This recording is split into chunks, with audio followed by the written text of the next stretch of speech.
Foi ali, longe da supervisão imediata de adultos, que ocorreu a agressão que transformaria o caso em uma manchete e provocaria comoção local.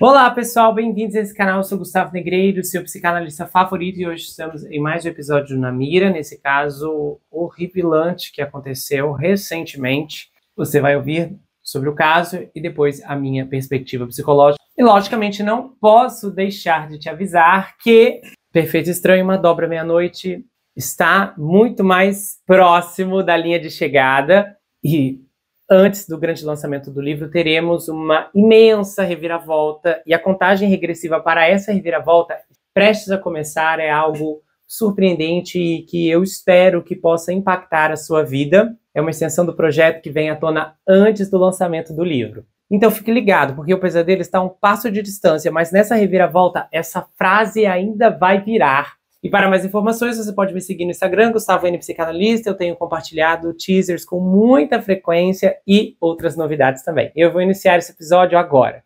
Amanhã começou como tantas outras. Alicia Valentina, de 11 anos, saiu de casa para a escola em Belém de São Francisco, no sertão de Pernambuco, cumprindo a rotina de aula e recreio entre colegas que à primeira vista não anunciava nada fora do comum. O prédio de salas arejadas e corredores que desembocam nos sanitários coletivos, vivia o vai e vem habitual de professores, merendeiras, inspetores e menores.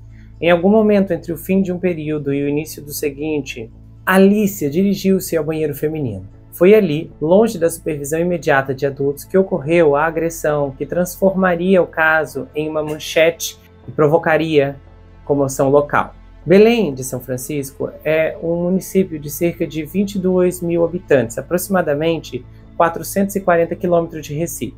A Alicia cursava o 6º ano e, segundo a família, estudava na mesma escola que a irmã gêmea. Naquele dia, por volta das 16 horas, câmeras internas registraram a menina atravessando o pátio e entrando no sanitário. Segundos depois, alunos do entorno correram, mãos na boca num reflexo de susto. Em seguida, a Alicia reapareceu, muito abalada, comprimindo o ouvido com a mão e tentando conter o sangramento do nariz antes de pedir ajuda a uma funcionária.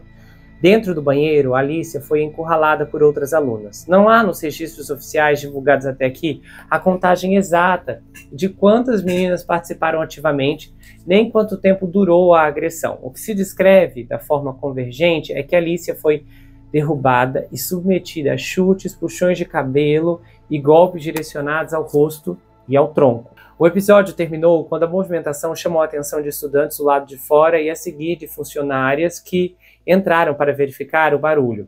As agressoras se dispersaram, a Alicia saiu do sanitário com o uniforme sujo, visivelmente abalada e com marcas aparentes de violência. Relatos posteriores incluíram uma versão complementar. Ao menos um boletim de ocorrência menciona a presença de 5 estudantes no entorno do banheiro, 4 meninos e uma menina, e atribuiu o início da violência à recusa da Alicia em corresponder a uma investida de um dos garotos, descrito como tendo entre 13 e 14 anos. Esses elementos ainda dependem de confirmação técnica pela investigação, mas foram incorporados à linha de apuração justamente para esclarecer a dinâmica e as motivações. O primeiro atendimento foi prestado na própria escola. Uma funcionária conduziu a Alicia até a sala da coordenação, onde se aplicou gelo e se tentou conter o choro e a tontura relatada por ela. A direção acionou a família. A mãe chegou poucos minutos depois, acompanhada de um parente. Diante das queixas de dor de cabeça e do inchaço no rosto, decidiram levá-la para a avaliação médica. O percurso foi imediato da escola para a unidade de saúde municipal e de lá, conforme o protocolo para vítimas de agressão infantil, para um hospital de referência da região, a fim de realizar exames de imagem e observação clínica. No hospital, Alicia passou por atendimento pediátrico, e relatos médicos encaminhados à família e à escola apontaram escoriações em face e membros superiores, hematomas compatíveis com agressões por múltiplos agentes e sinais de contusão.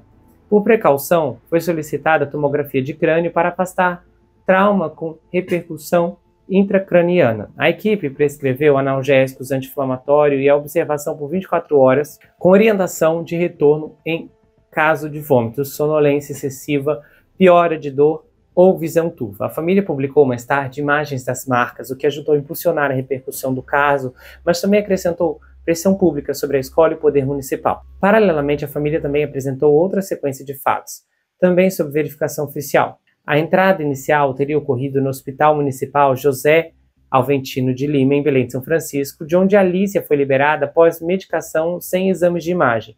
Sobre essa alta, há versões opostas. A prefeitura sustenta que a saída aconteceu sem autorização médica e a família afirma que a liberação foi formalmente concedida. Horas depois, ainda em casa, Alicia teria piorado com vômitos e dificuldade para manter os olhos abertos, o que levou a novo atendimento em um posto de saúde e em seguida transferência para Salgueiro e posteriormente para o Hospital da Restauração no Recife. Enquanto Alicia era atendida, a direção escolar acionou oficialmente o Conselho Tutelar e registrou ocorrência na Polícia Civil, descrevendo a agressão no interior do banheiro, identificando pelo menos 2 alunas apontadas por testemunhas como autoras das agressões. A primeira delegacia territorial da área abriu procedimento de apuração de ato infracional análogo à lesão corporal, como envolvia menores e adolescentes. O caso foi direcionado à delegacia do menor e do adolescente de referência, com previsão de oitivas protegidas e acompanhamento do Ministério Público. A escola, por sua vez, reuniu a equipe para uma primeira medida disciplinar, afastar provisoriamente do convívio escolar as alunas citadas, até que a apuração administrativa fosse concluída e as medidas educativas previstas no Estatuto do Menor e do Adolescente pudessem ser definidos. Aí, no início da tarde, a Secretaria Municipal de Educação divulgou uma nota. O comunicado afirmou que a gestão escolar prestou todo o atendimento ao estudante, que o município estava prestando apoio psicológico e social à família e que o caso seria tratado com tolerância zero para a violência no ambiente escolar. A nota também anunciou a abertura de sindicância interna para apurar eventuais falhas de vigilância no intervalo em que as alunas estiveram no sanitário sem supervisão. O texto ressaltou que banheiros não contam por razões de privacidade com o monitoramento por câmeras, mas que a presença de inspetores seria reforçada nos horários de maior circulação. No mesmo dia, o prefeito publicou mensagem nas redes, classificando o caso como inadmissível e prometendo acompanhamento do inquérito policial. À noite, a mãe da Alicia falou com a imprensa local, sem entrar em detalhes técnicos. Ela descreveu o telefonema da escola, o estado em que a filha estava e o que ouviu dos profissionais de saúde. E a família insistiu que não se tratou de um desentendimento, mas de agressão em grupo e pediu celeridade nas apurações. No dia seguinte, perfis comunitários convocaram moradores para um ato em frente à prefeitura e à escola, cobrando responsabilização e, é claro, políticas anti-mobbing mais efetivas. Na manhã seguinte, a diretoria reuniu pais e responsáveis e aí a reunião foi tensa, com falas de cobrança dirigidas tanto à escola quanto a familiares de estudantes citados. A gestão apresentou um plano emergencial com 3 eixos: acolhimento psicológico à família, escuta e acompanhamento das pessoas envolvidas. Além do Conselho Tutelar, a revisão dos protocolos de circulação nos intervalos, com aumento de adultos em áreas de risco, como portas de sanitários, quadro e cantina. Ficou também pactuado que seriam realizadas rodas de conversa com todas as turmas para tratar de convivência, respeito e canais anônimos de denúncia. No campo policial, as primeiras oitivas ocorreram em ambiente de escuta especializada para minimizar a revitimização, e a Alicia foi ouvida com acompanhamento psicológico e relatou ter sido impedida de sair do banheiro enquanto recebia os golpes. As pessoas apontadas por testemunhas foram identificadas e chamadas com seus responsáveis. Alguns alegaram briga e tentativa de separar. Tais versões seriam confrontadas com os depoimentos e o laudo do exame de corpo de delito.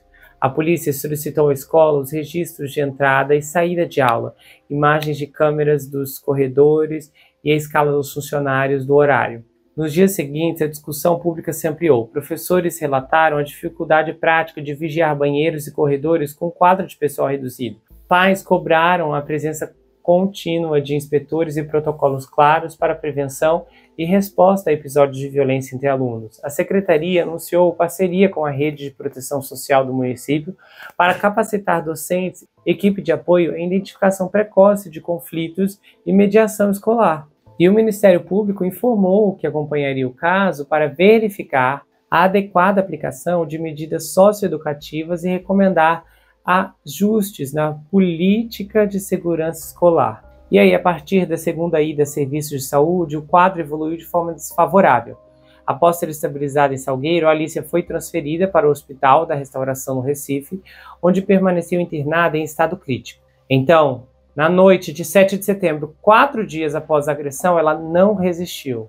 O Instituto de Medicina Legal concluiu traumatismo craniocefálico provocado por ação contundente como causa do falecimento, sem especificar se houve uso de objeto ou impacto contra a superfície dura.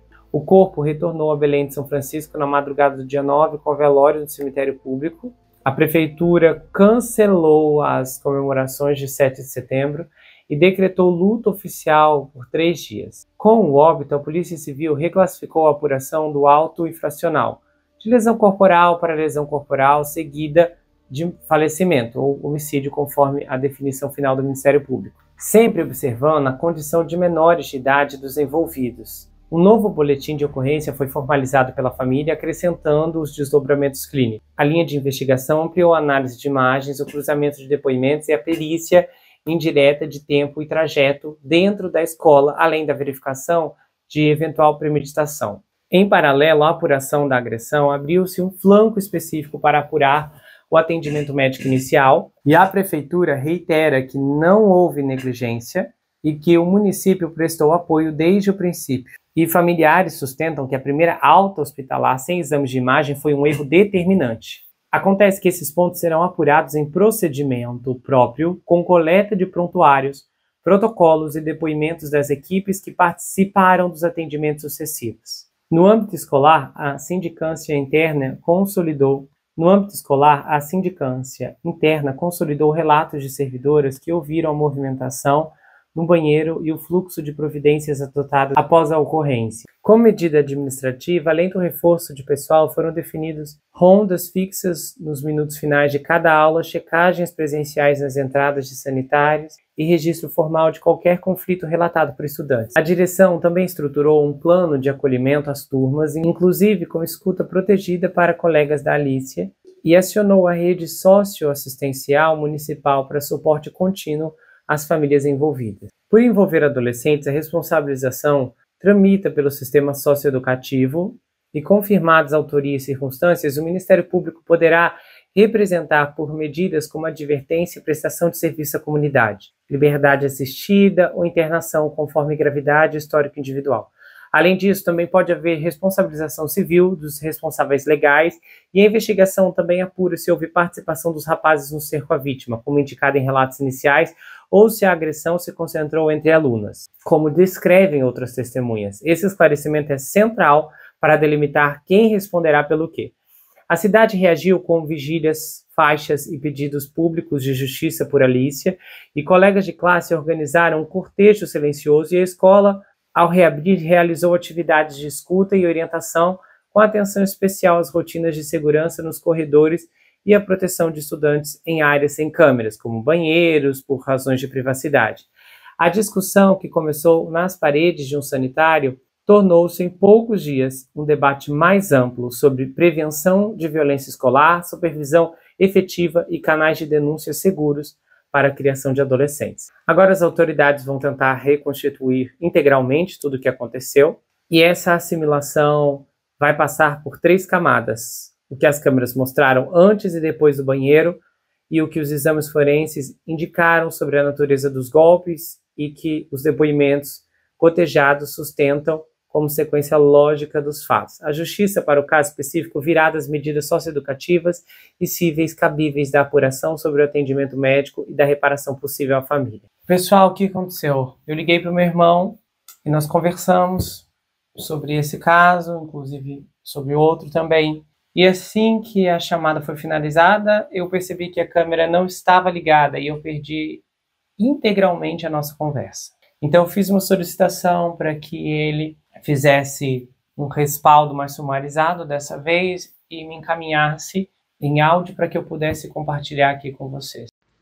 Oi, Gu, boa tarde.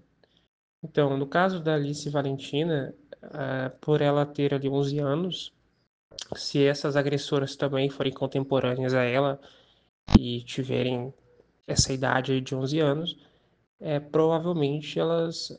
porque, na verdade, é o seguinte, a criança ou o adolescente, eles não praticam crimes, né? Senão ato infracional. E ainda que a criança ou adolescente possa praticar o ato infracional, a, a penalização, entre aspas, possamos assim dizer, porque não existe penalidade para criança e adolescente, elas são diferentes, porque para o adolescente que pratica o ato infracional é possível ser... ele pode ser submetido a uma medida socioeducativa, né? Agora, a criança, ela não pode ser submetida a uma medida socioeducativa, né? No caso, somente medidas de proteção, que estão previstas no Estatuto da Criança e do Adolescente. Então, no caso, se essas agressoras tiverem idade igual ou superior a 11 anos, desde que não exceda 12 anos, elas só poderão ser submetidas a a medidas de proteção, né? Ou seja, essas medidas,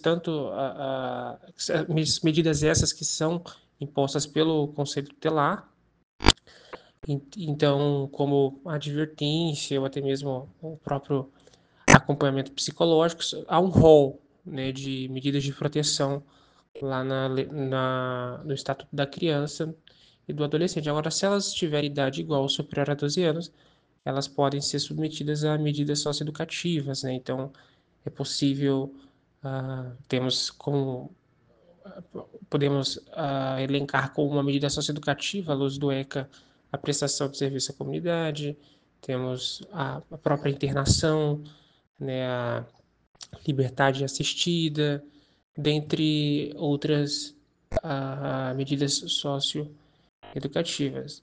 Né? E do que toca à escola, a diretoria, né, e todas as autoridades daquele estabelecimento educacional, é possível sim haver uma responsabilização penal, por exemplo, se ficar comprovado, né, que houve uma omissão.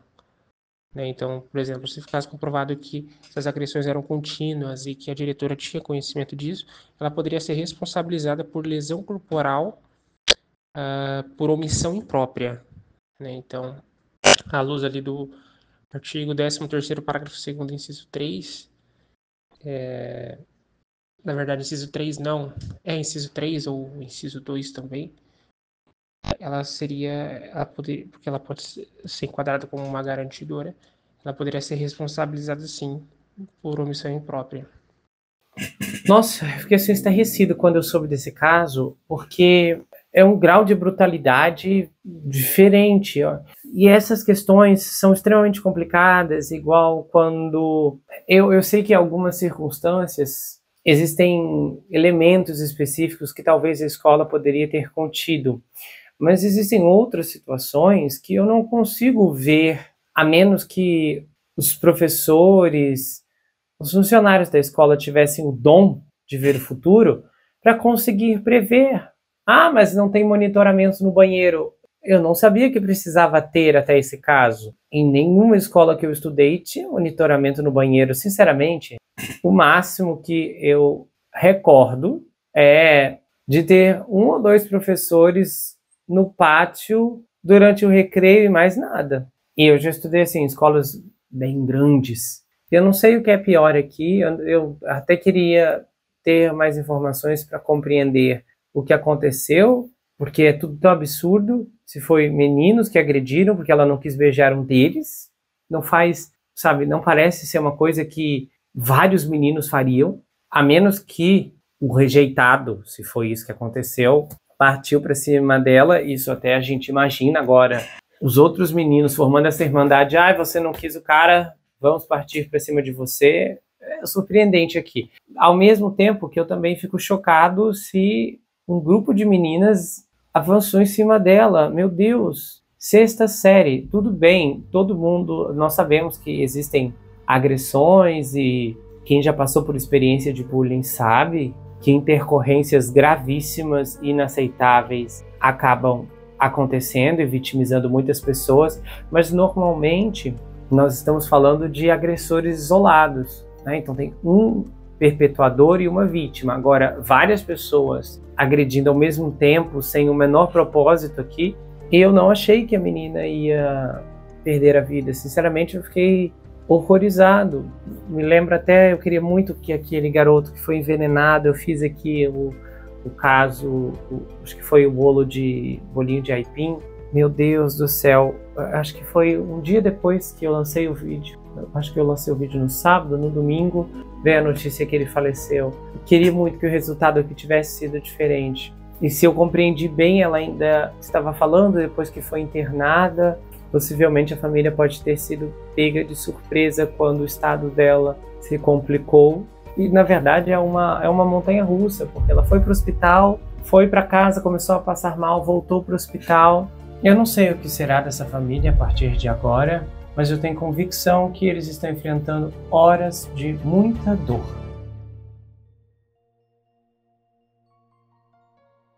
Se você gostou desse episódio, se inscreva no canal, ative o sininho, que é muito importante, confira se ele está selecionado para você receber todas as notificações. Do contrário, o YouTube não vai levar até você todos os episódios que eu produzo aqui. Compartilhe esse vídeo, comenta, dá o seu like. E se você quiser, você pode me seguir, Gustavo N Psicanalista, lá no Instagram. Eu também tenho um canal de cortes, onde as análises são recortadas e postadas por lá. Além que eu também tenho um grupo no Telegram, onde eu faço postagens recorrentes, converso com os inscritos, faço enquetes, tenho uma interação muito exclusiva e colaborativa por lá. E se você quiser saber mais sobre mim, adquira meu livro Perfeito Estranho. Esse é um suspense multifocal com uma abordagem inédita. O livro é escrito em formato roteiro, diferente de qualquer coisa que você já viu, e ele conta uma história extraordinária sobre o rapaz Jack Wilbur, que mora em uma mansão sozinho em Nova York. E ele começa a desconfiar que um terrível serial killer está escondido em sua própria casa. À medida que sua investigação avança, ele começa a analisar todos os aspectos geracionais de sua vida. As heranças financeiras, as heranças psicológicas, as heranças genéticas. E então, ele descobre que está preso em uma terrível maldição hereditária. Há uma reviravolta inacreditável no capítulo 10 que vai te deixar de queixo caído. O desconhecido está na sua casa, na sua vida, mas fora do seu reconhecimento. O livro vai autografado, se você quiser, é enviado para qualquer lugar do Brasil e quase qualquer lugar do mundo. Você pode adquirir pelo meu site, entrar em contato comigo pelo Instagram ou pelo Telegram. A gente se vê no próximo caso e não se esqueça que aqui você sempre vai ter uma amiga. Até mais, pessoal!